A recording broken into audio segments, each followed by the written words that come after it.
Hello friends. So today we are going to see role of teacher in action research.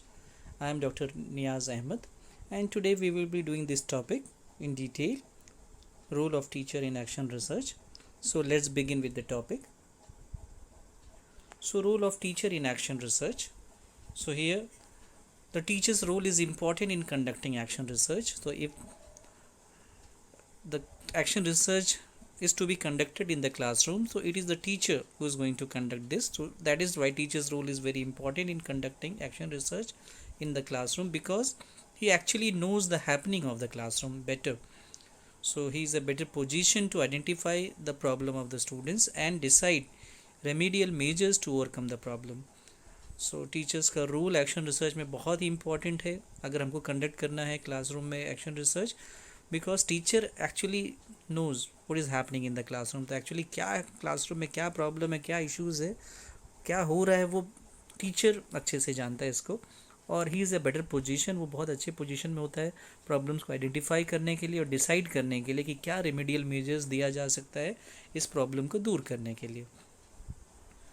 Okay, so let's see the different areas of action research where action research can be conducted.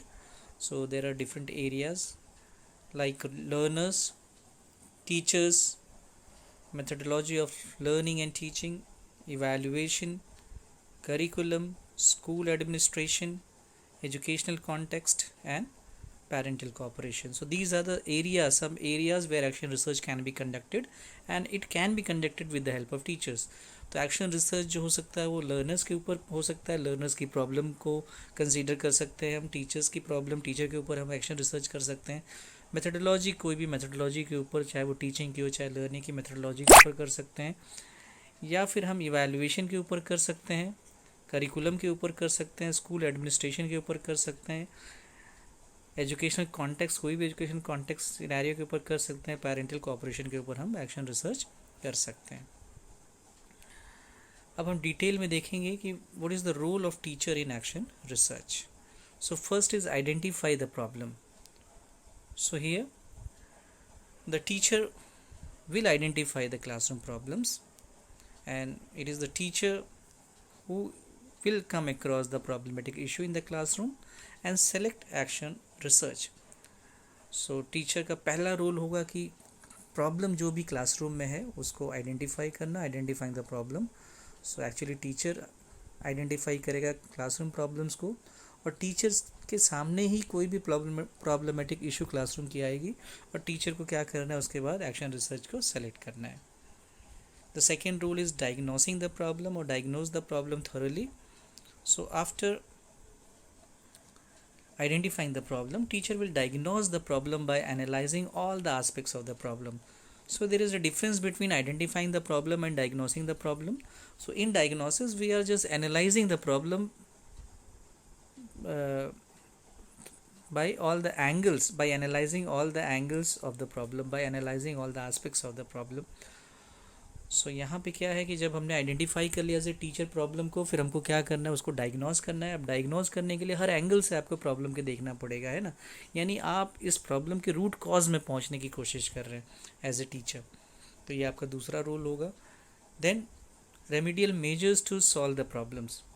So after diagnosing the problem, the teacher will suggest the remedial measures to solve the problem.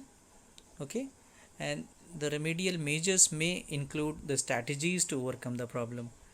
So diagnose करने के बाद आपने problem को diagnose कर लिया as a teacher. अब आप क्या करेंगे, on the basis of the problem you are going to suggest the remedial measures to solve the problem.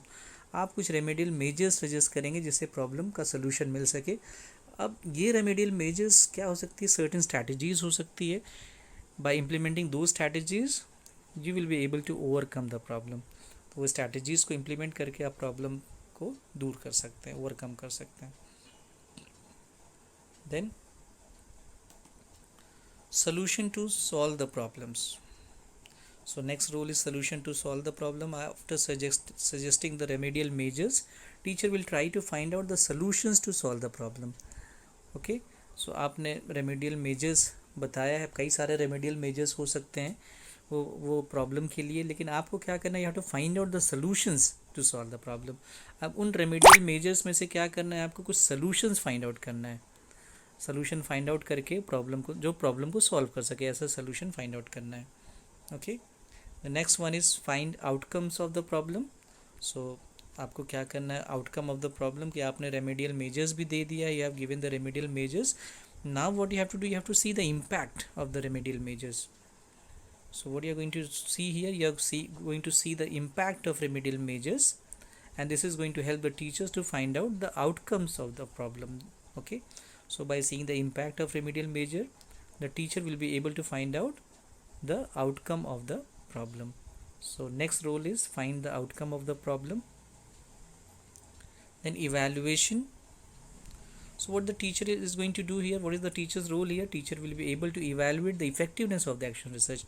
After completing the action research cycle, the teacher will have to evaluate the effectiveness of the action research. And how is going to check the effectiveness of the action research? By seeing the outcome of the problem. Okay, whether the remedial measure is able to remove the problem or able to solve the problem or not, or if it is solving the problem, up to which extent it is solving the problem. So next क्या करना है, आपको evaluate करना है, और evaluate में क्या करेंगे, teacher will be evaluate the effectiveness of the action research program. So आप इवेलुएट करेंगे कि आपने जो एक्शन रिसर्च किया हुआ है, वो जो सजेस्ट किया है आपने स्ट्रैटेजी, जो सजेस्ट किया आपने मेजर्स, वो बराबर से उसके आउटकम को कंट्रीब्यूट कर रहा है या नहीं कर रहा है, और अगर उससे सोल्यूशन मिल रहा है प्रॉब्लम का, तो कितने हद तक मिल रहा है, ये आपको देखना है उसमें. Then next is follow up action. So next is follow up action. So follow up action is nothing but the outcome of the problem you have found. Now with the help of the teacher to decide the follow up actions to modify the remedial measures to improve the process.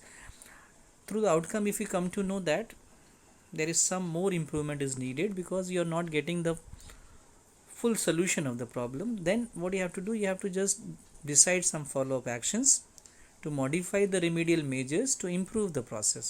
So you have to modify the remedial measures which you have given before, and this is going to improve the process.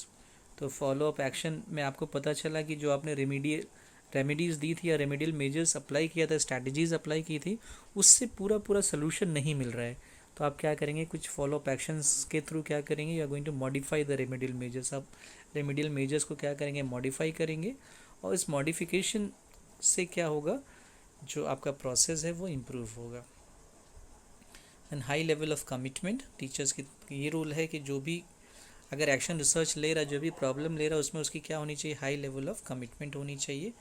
So to find out the solution, teacher has to show high level of commitment by implementing the correct strategies to solve the problem. Okay, सो अगर action research teacher कर रहा है और solution find out करने की कोशिश कर रहा है, तो टीचर्स को क्या करना चाहिए, high level of commitment show करना है. और ये कैसे शो होगा high level of commitment, bye implementing the correct strategies. तो करेक्ट स्ट्रैटेजीज आपको सेलेक्ट करना है जिससे प्रॉब्लम जो है वो कम्प्लीटली क्या हो जाए, सॉल्व हो जाए. तो जब तक प्रॉब्लम कम्प्लीटली सॉल्व नहीं होता है, तब तक आपको क्या करना है, उसका सोल्यूशन को फाइंड आउट करते रहना है. जिससे क्या शो होगा कि टीचर का हाई लेवल ऑफ कमिटमेंट है.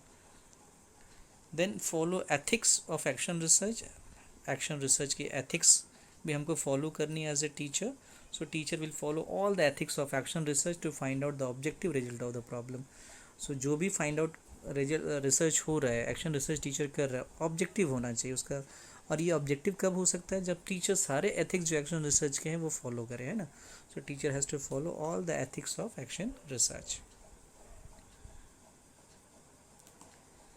The knowledge of the process of action research. As a teacher, if you want to solve the problem, that is classroom problem, you should have the knowledge of the process of action research. Okay, so अगर आप teacher हैं और आप चाह रहे हैं कि आपकी क्लासरूम प्रॉब्लम सॉल्व हो जाए, तो as a teacher you should have the knowledge of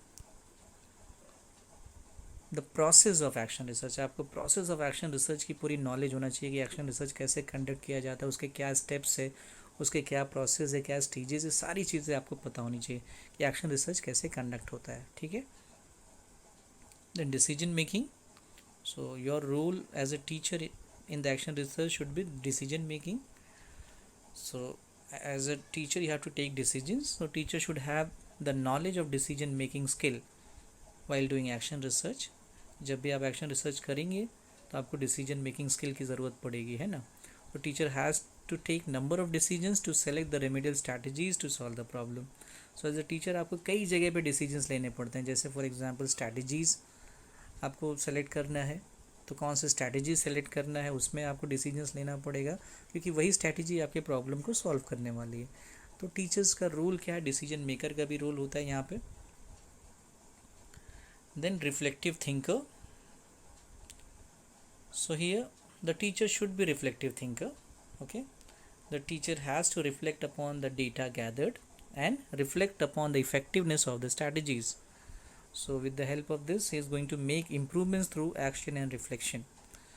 So teachers को क्या होना चाहिए, रिफ्लेक्टिव थिंकर होना चाहिए. टीचर को क्या रिफ्लेक्ट करना है, उसने जो भी डेटा गैदर्ड किया है ना, एक्शन रिसर्च के थ्रू उसको क्या करना है, उस पर रिफ्लेक्ट करना है और उसकी इफेक्टिवनेस को देखना है कि उसने जो स्ट्रैटेजीज़ अप्लाई की है उसके ऊपर उसने डेटा मिला उसको, उसकी कितना इफेक्टिवनेस है उसकी स्ट्रैटेजीज़ पे, है ना. अगर स्ट्रैटेजीज़ इफेक्टिवनेस नहीं है तो क्या करना, उसको इम्प्रूवमेंट करना उसमें, है ना. तो जो भी अगर रिफ्लेक्शन होगा, है ना, रिसर्चर की तरफ से, टीचर की तरफ से, उससे क्या होगा, इम्प्रूवमेंट करने में हेल्प मिलेगी. किसमें, एक्शन और रिफ्लेक्शन में. Okay. Than thinking systematically. So teacher will think systematically about what happens in the school or the classroom. So action research में teachers का रोल क्या है कि systematically उनको think करना है, और teacher systematically think इसके बारे में करेगा कि क्या actually स्कूल में हो रहा है ना. तो बहुत ही सिस्टमेटिकली उसको थिंक करना और सिस्टमेटिकली सारे प्रोसेस को करना है. तो ये बहुत इंपॉर्टेंट रोल है कि जो भी एक्शन रिसर्च करना है उसको, तो प्रॉब्लम को सिस्टमेटिकली आइडेंटिफाई करना है, डायग्नोस बहुत ही सिस्टमेटिकली करना है सारे एस्पेक्ट्स को देख के, है ना. उसको प्रोसेस सारे पता होने चाहिए, उसी हिसाब से उसको रेमेडियल स्ट्रैटेजीज़ को अप्लाई करना है ना. तो ये सारा चीज़ें टीचर्स को पता होनी चाहिए, ये इसका रोल है. Then implementing action. So teacher will implement action where improvement are thought to be possible. तो ये भी रोल है कि जो भी एक्शन प्लान किया हुआ उसको इम्प्लीमेंट करना. तो टीचर को एक्शन इम्प्लीमेंट करना है, और हर एक्शन से आपको पता है कि इम्प्रूवमेंट आएगा, है ना. जहाँ पे भी उसको इम्प्रूवमेंट लाना है, which ever area is selected for improvement, उसको वहाँ पे एक्शन को इम्प्लीमेंट करना है ना. तो ये बहुत इंपॉर्टेंट रोल टीचर का है. देन मॉनिटरिंग, बहुत ही इंपॉर्टेंट रोल है ये मॉनिटरिंग. तो monitoring and evaluating the effects of action with a view to continuing the improvement is done by the teacher, and as well as monitoring complex situation critically and practically is also done by the teacher. Okay, so monitoring is very important. This monitoring and evaluating will help the teacher to see whether the continuous improvement which he wants from the strategies is happening or not. Okay, तो monitoring बहुत important है. Monitoring किसकी करेंगे कि जो action उसने लिया हुआ, जो स्ट्रैटेजीज उसने अप्लाई की है, उसका इफ़ेक्ट क्या है, उससे इम्प्रूवमेंट हो रहा है या नहीं हो रहा है ना. तो हम कई सारे कॉम्प्लेक्स सिचुएशंस आते हैं, तो हमको क्या करना है, क्रिटिकली और प्रैक्टिकली हमको क्या करना होता है, उसको मॉनिटर करना होता है एज ए टीचर.